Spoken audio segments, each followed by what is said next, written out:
Yeah, it's nice. Real nice.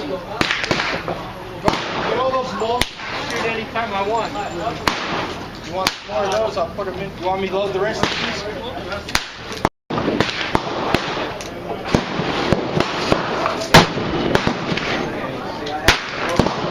That was the silencer did. Got it kind of straight. Tight. Is it on tight? Yeah. All right.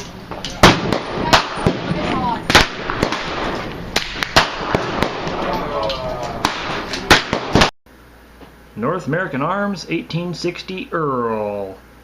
22 mag, 22 long rifle. 7 3/4 inches long, 8.5 ounces. Safety check. I'm lazy. It's clear. Good enough. This is one of those guns that when you're looking through the old gun store or maybe a catalog or whatever online, you're looking through stuff and you come across this little guy and you think, what is that? And it's not in like a gross negative sort of way. It's just like a, ooh, what's that? Because it really, if you don't have anything to compare it to, it looks kind of big.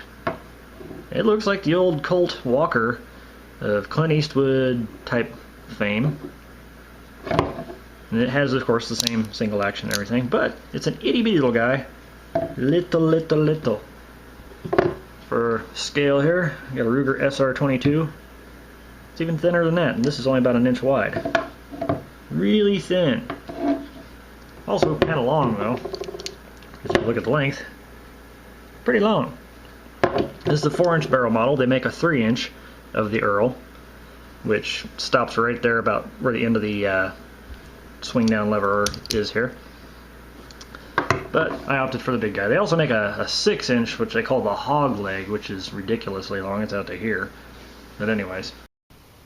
Another little example of showing some size scale. Here's the whole cylinder.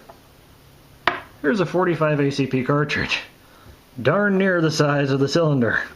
Pretty small compared to the cylinder on a H&R. Yeah, a lot more compact. Now the loading and unloading process of this thing is awkward. That's another big drawback on this.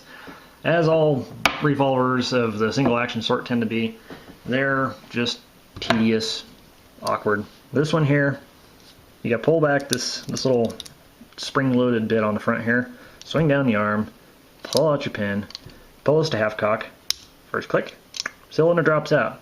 Yay. You use your pin, you poke out your empties, swing every single one individually, because there's no ejector star on there. Load up your new rounds, put it back in there, and then this guy has a flat spot on there which goes up towards this part. If you have that the slightest bit crooked going one way or the other, it'll stick and then you're going to have a hell of a time trying to get it back out. So you have to have the cylinder in there perfectly in the center, got to have this flat against there, and if you do it right, it goes together real easy. Almost no resistance whatsoever, really smooth. If you have it the slightest bit one way or the other though, it sticks and then this thing gets really hard to get out. So really kind of a pain in the butt to reload even at the range.